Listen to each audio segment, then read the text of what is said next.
Hey, thanks so much for finding the video. Do us a favor. If you haven't done so yet, please subscribe. Be sure to leave your comment. We love to interact. Enjoy the video.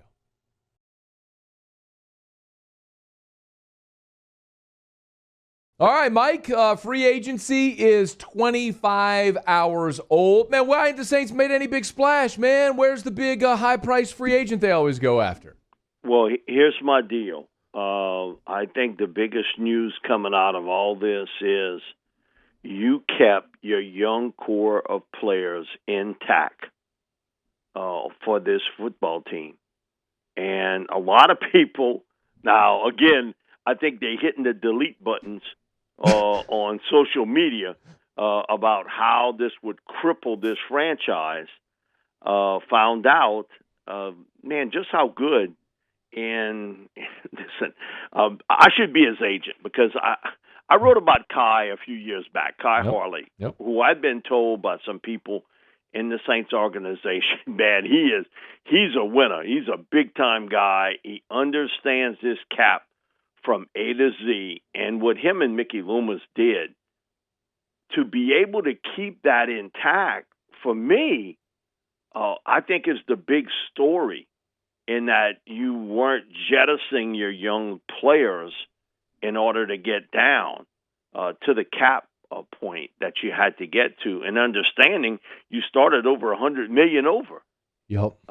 And I think the other part of it too is, and I think we're going to find out more of the ramifications of this, of the new television deal. I talked about it last week with you. I think a lot of the Dak Prescott deal, and listening to Jerry talk about it, he seemed not happy. He seemed giddy. No, there's anybody that knew this deal was in place, it was Jerry Jones, who is the most influential owner in the National Football League. Okay, I've got to give Dak millions. Look what I get back in return.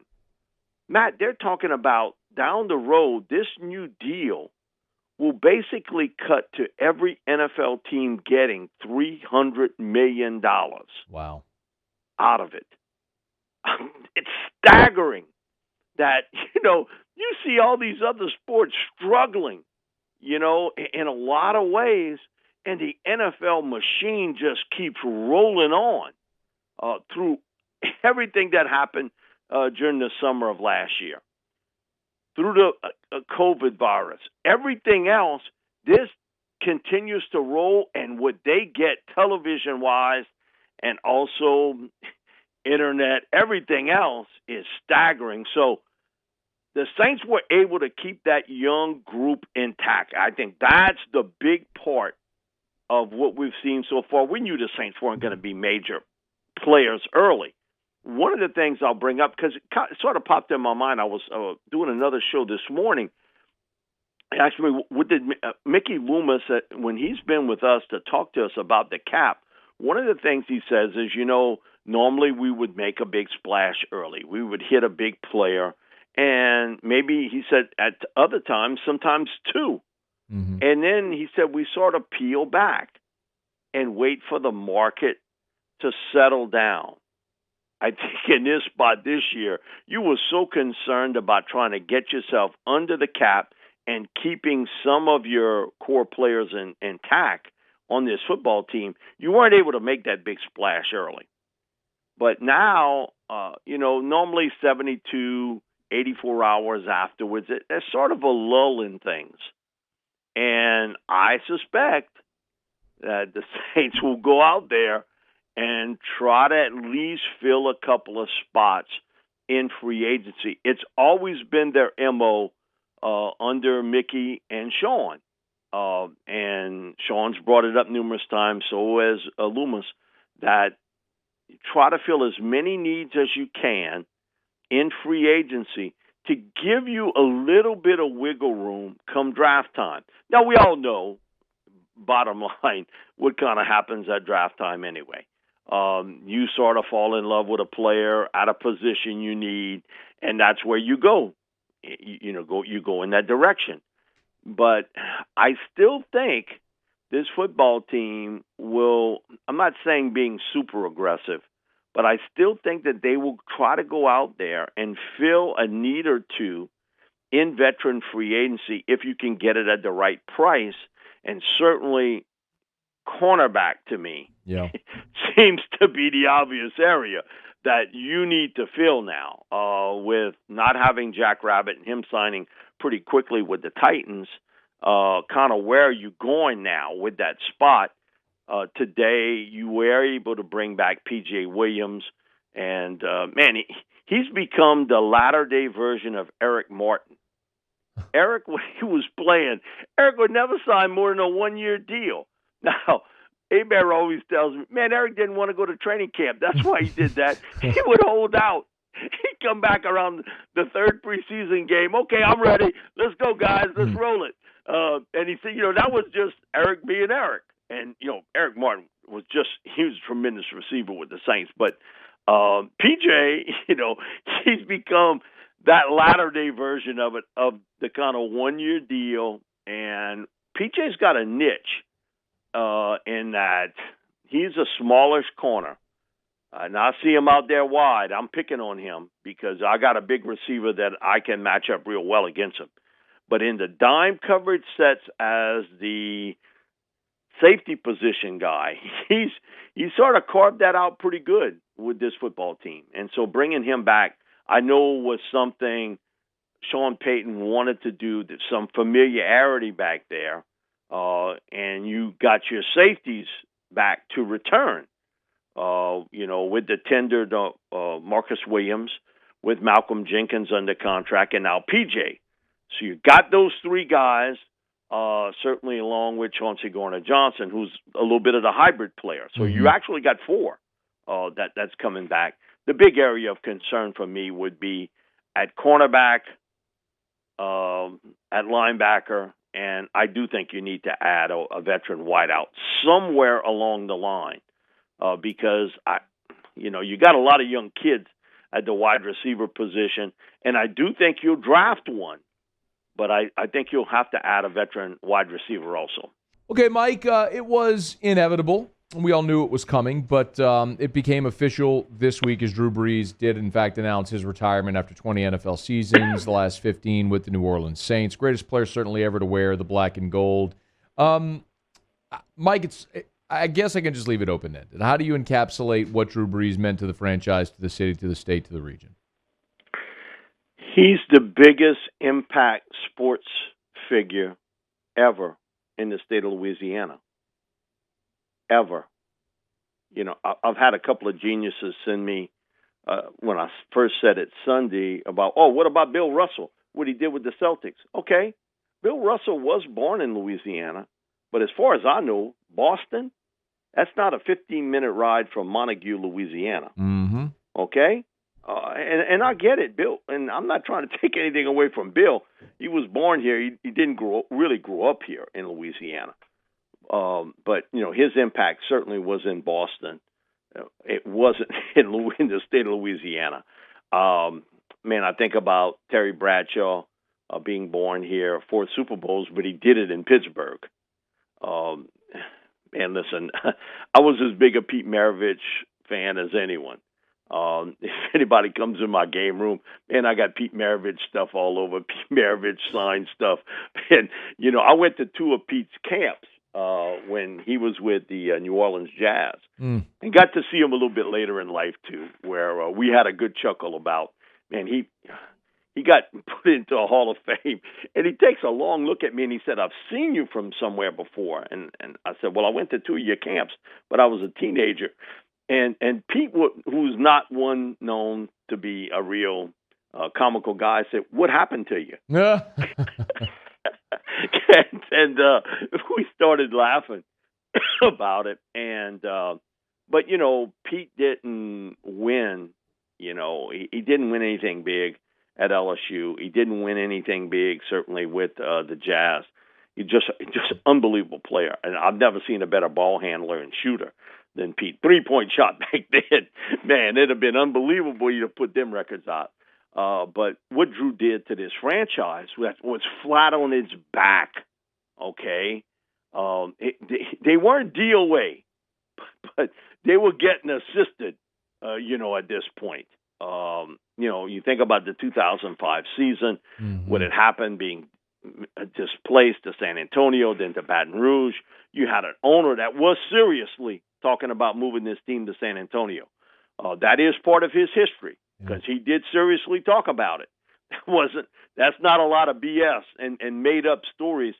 They got an executive that was fired, Arne Fulco, because of that situation, and he was dead set against doing anything to get the Saints out of New Orleans.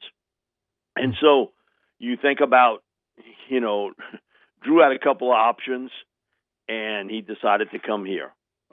He really wanted to go to Miami. I talked to Randy Mueller about this, and I'll have to hook you up with Randy. He's a great guest. Okay. And he can tell you the entire story. But basically, Drew was sort of begging him, listen, I'll come on a 1 year, just sort of make it deal.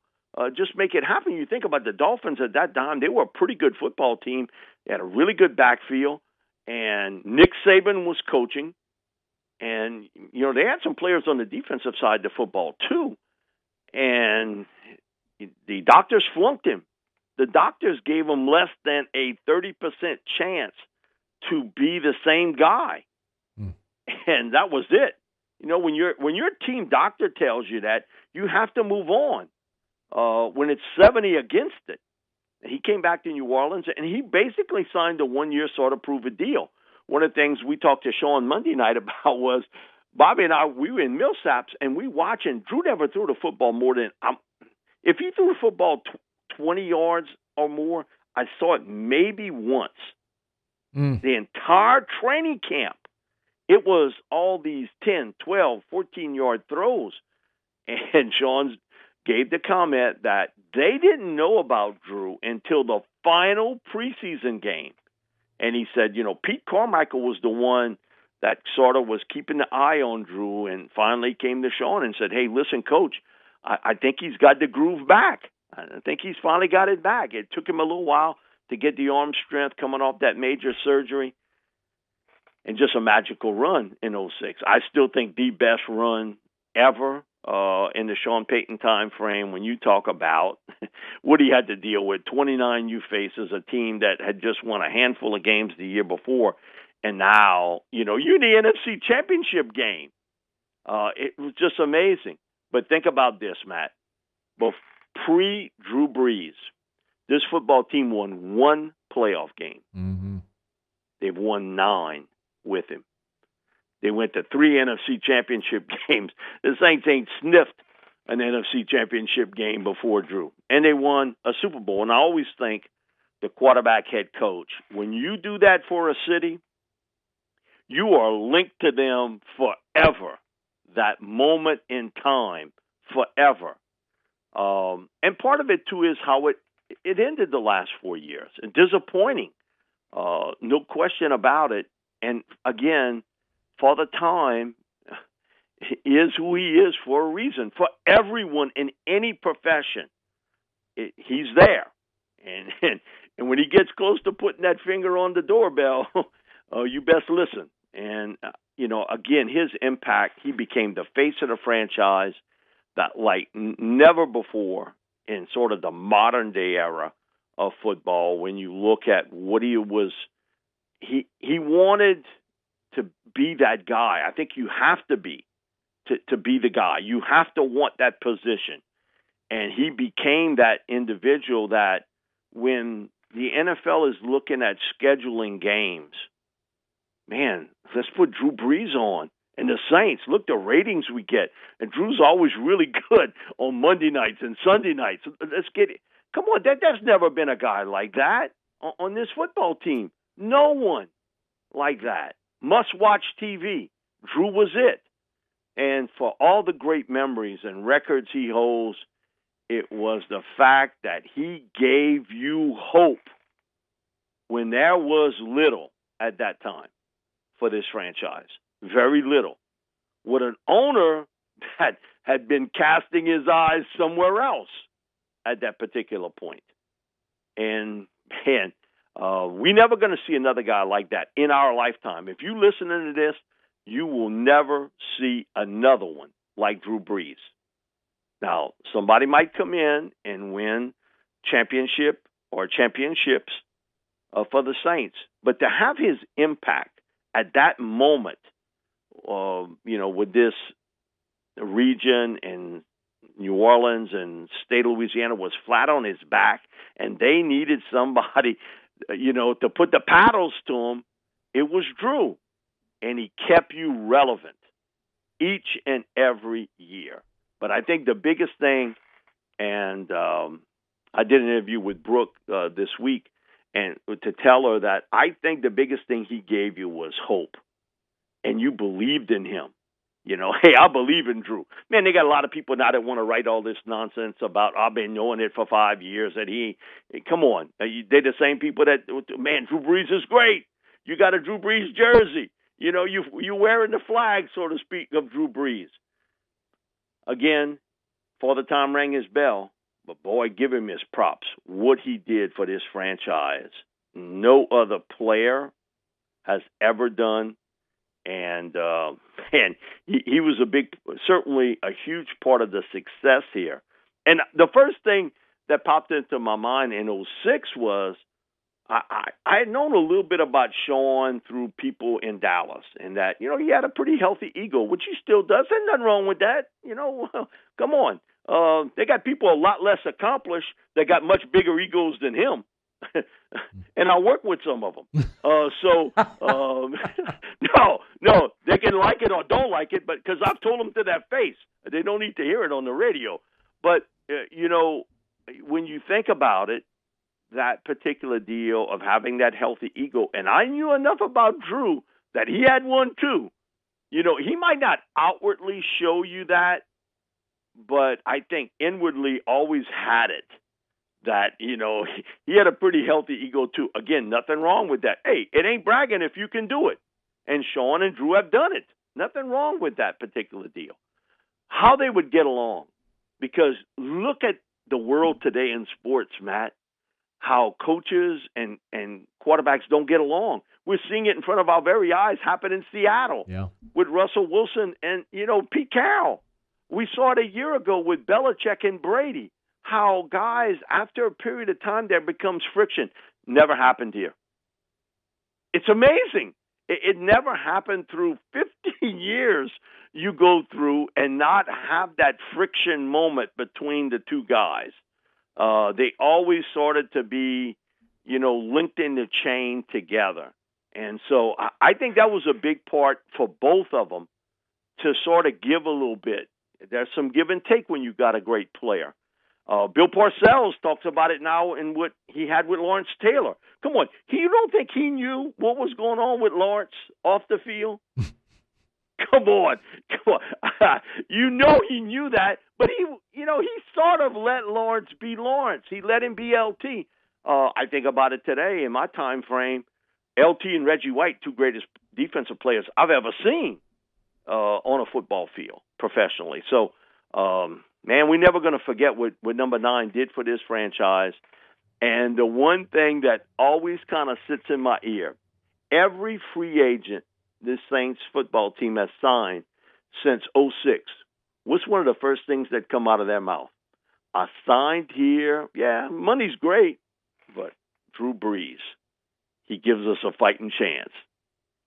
When's the next quarterback you're going to hear that from this franchise? When you think about it, to hear that from guys that have no connection with the Saints, and when they sign on here, one of the first things that come out of their mouth, because I've been in those press conferences and heard it, is, man, I signed here, man, it was a great deal for me and helped my family, everything else, but man, Drew Brees gives us a chance.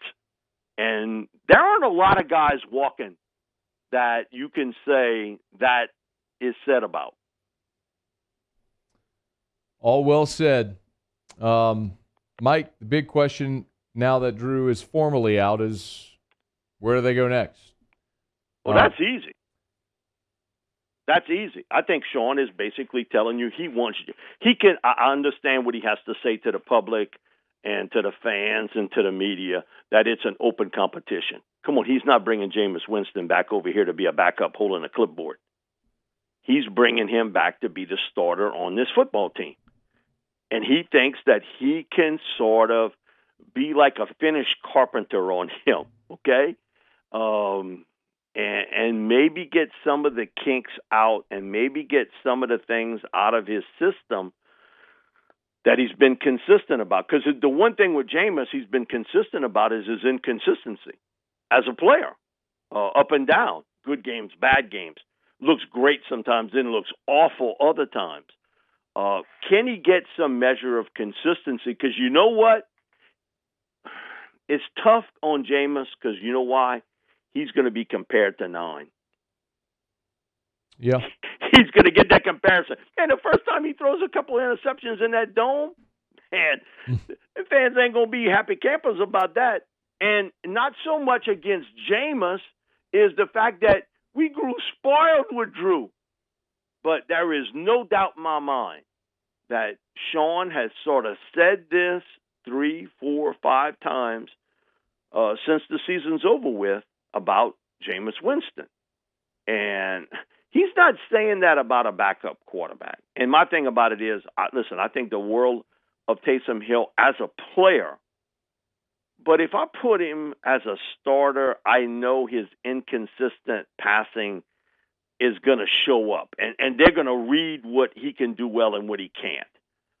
But if I take away some of the other things if I've got him as a starter, and I think still you're going to see him play a bigger role as that joker quarterback, running the football, playing in the slot as a receiver, playing that, that H-back tight end position on special teams.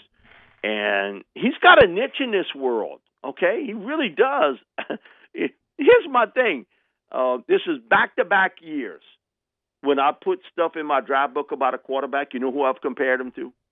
Taysom Hill. There's not a lot of cats that I can say I'm comparing to, but he's sort of broke that mold of what other teams are looking for to have that type player on your team. He's a rare athlete, but again, I think Sean is telling you without telling you, and it doesn't matter what he says about it's an open competition, and I'm sure it's going to be. Jameis Winston, I would be shocked if he's not the starter come opening day in September. Mike, LSU is back on the practice field today for their second spring practice. Ed Orgeron did disclose that Max Johnson took the first rep under center. Do you make anything of that, or are you buying that this is a wide-open quarterback competition? I don't make nothing of it. Okay. That would be like Taysom Hill taking the first snaps. Okay. We get it. But also I've heard what the coach has said in the offseason about Miles. I do listen. Right. It's part of sometimes being married. I guess you have your fine tuning sometimes isn't as good as others, but I do listen. but and listen, I work with a ton of women, so you get to the point sometimes where the tuning you gotta kind of adjust the dial a little bit on it. But I have heard what Ed has said, and that didn't really sort of surprise me. I think the bigger surprise for me was him talking about Corey Kiner.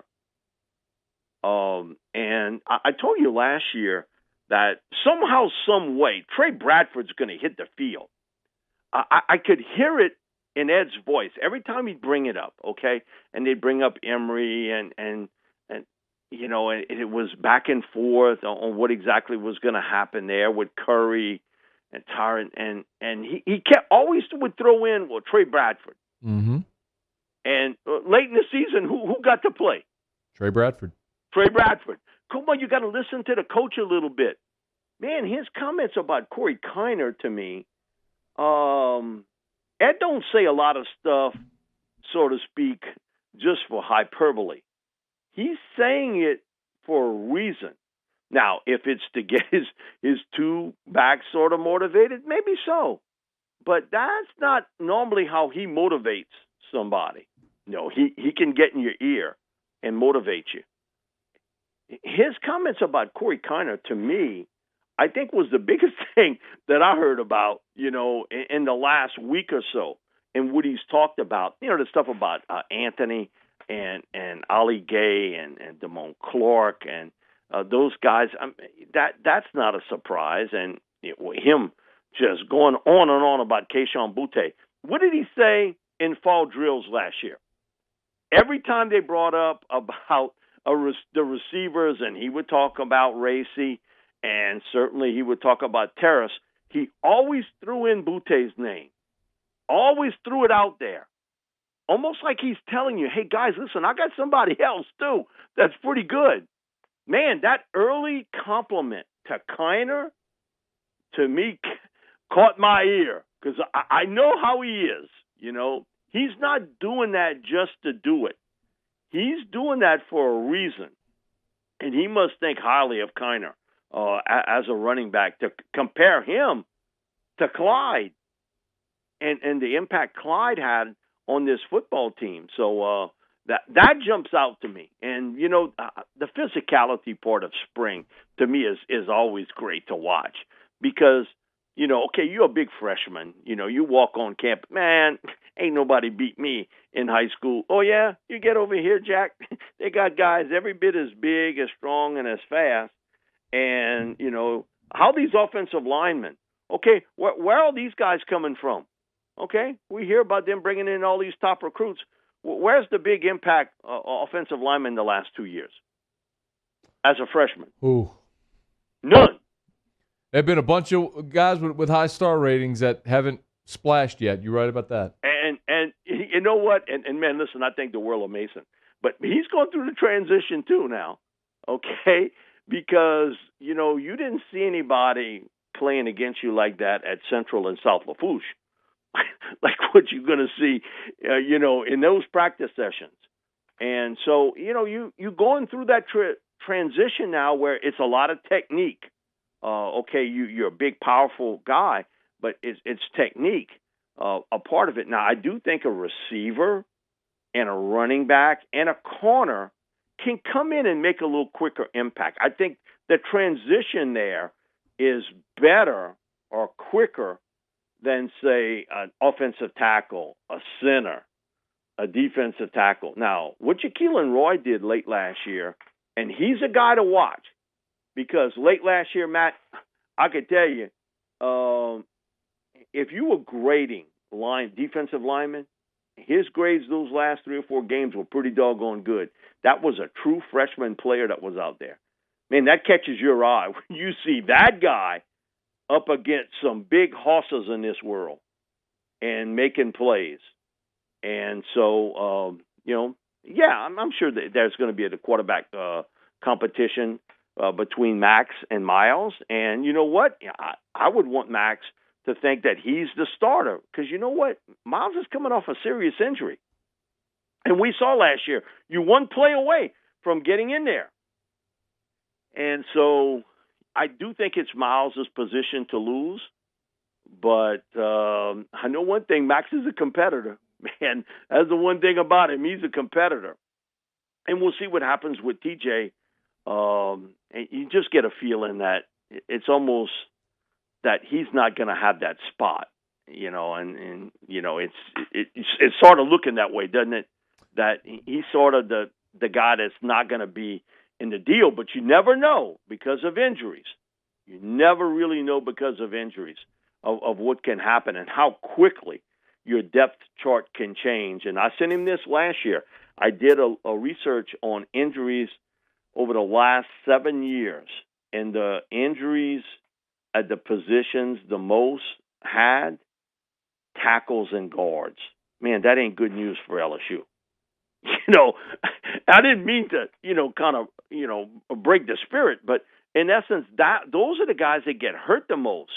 You're taking a lot of shots up front as an offensive tackle and offensive guard. And so I think that's the big area this spring to watch. You know what the first string unit is all about, but it's going to be the second group. Guys that you can say, I ain't worried about them. They're a backup. You know what? They're going to get guys that are going to get hurt, and they're going to all of a sudden become a starter, and you're going to have to count on them. if they're playing in Los Angeles against UCLA, or are they going to play against Alabama, or are they going to play against Florida? You're going to have to count on those guys to come in there and play. No, it should matter. And I think the build-up up front along that offensive line, to me, is a much bigger headline than what's going to happen at quarterback. Because all I know is those 5 guys that will probably end up being the starters this year, you ain't going to have a one of them back next year. Not a one. Yeah. Okay. I'm scanning through them in my brain to think who might be back next year, but yeah. You know it won't be Liam. You know Ingram would be gone. Deculus would be gone. It won't be Dare. Deculus. It won't be Rosenthal. Hines. Chason Hines. Come on, he's going after this year okay. too. So, and even if he would decide to stay, 4 of them are gone. Yeah. Okay, and at 2 critical positions, center and left tackle. Mm-hmm. Listen, I can make do at that right guard, right tackle. I can sort of plug that, man, coming off that blind side. And for Max, it's really not, because it's really the right side. Mm-hmm. But it's still, that left tackle and center positions are difficult to get. And I know they'll have a nice recruiting haul of offensive linemen. Do you want an 18-year-old kid playing in 2022? Nope. Now, some of them can, but it's a rare occasion that you can see a guy walk off of a high school campus and say, hey, I'm your starting center. Give it to me. I got it. I'm your starting left tackle. Give it to me. I got it. It normally takes a little bit of an adjustment period for them to do that. Look, Whitworth didn't do it. Mm-hmm. And, and he may go down when you think about Mawai and Faneca going into the Hall of Fame. You think about Whitworth, he may be the best offensive lineman I've ever seen at LSU. First one out the chute, Mike, comes from Will Summers, who says, ask Mike, who's the number 2 and 3 receivers for the Saints this season? Man, I think that number 2 guy is yet to be on the roster. I want to see Marquez Callaway. I think we know enough about Smith that you sort of know his little niche. But, man, Marquez Callaway, in the short period we saw him, he showed me a lot as a player. And I do think this football team signs a veteran and drafts a receiver. Okay. I think it's a double area for them. You got to hit it 2-prong. Same as corner. Lenson Mobile via text asked Mike, can the Saints get Richard Sherman? And if so, is he an improvement over Janoris Jenkins? Just listen to Sean talk about Richard Sherman. Mm-hmm. I mean, again, you got to listen. Man, he just gushes over Richard. Richard, though, the last few years has really been more in a zone cover type defense. So it'll be interesting to see how he would fit here, though. I think he's a guy that Sean wants. Let me just put it to you that way. Okay. I think he's a guy that Sean Payton wants on this football team. And normally when that want becomes a need real quick. Let's jump in the Bayou Ford YouTube chat. Ask Mike about Tre'Quan Smith stepping up, and if not, why is he still in New Orleans? With Tre'Quan, what you get with him is he is a really good downfield blocker. He is a tough guy going over the middle to make a catch. He does some dirty work for you as far as sort of being a chip guy and using him to get other people open. And I thought he played his best season last year, to be honest with you. I think he's always going to be a 3 or 4 guy on this football team. Come on, you can't have 4 starting receivers on your team. You got to have guys that can do other things, and just listen what the coach tells you about his downfield blocking, his ability to sort of wall off a defender so the other guy can make a catch. And listen, last year he kind of got a little bit hot, and he got early open and he made some catches for you. So and he's Sean's guy. Sean wants him on this team. Yeah. So a fan might not want him, but you don't have no say. The boss with the chalk does. Ask Mike. Here's Glenn Laurie. Ask Mike, who's a good free agent pickup, cornerback, or wideout the Saints should be looking at? Man, at this particular point, as fast as this going, I'm sure that they have certain people in mind. I'm not going to get into the speculation part because that could change like in a minute. But I think corner and wide receiver are two areas that I suspect that they're going to go after in veteran free agency and also in the draft. But, man, to me, corner, because of how this draft is shaping up and so many quarterbacks going early, I think you'll see 4 in the top 8. I think you'll see 5 in the top 15, is that it's pushing those defensive backs maybe a little farther down. I'm not talking about Surtain or Caleb Farley or J.C. Horn. Those guys are going to go. But someone like Greg Newsome from Northwestern is somebody to keep an eye on in round 1. And we didn't see a lot of him maybe for some people because you're not watching Northwestern. You're watching Alabama or Georgia or Florida, LSU. But that guy can play. Devin Kelly asked Mike, you think Kayshon Boutte can get over 1,200 yards and double-digit touchdowns this year? I think because of the makeup of the team, if he can stay healthy, over 1,100 yards is maybe feasible. Just because I think you're going to have to play a lot of young kids at receiver, right? Yeah. Jeray Jenkins is going to play, and I think he's a good player also.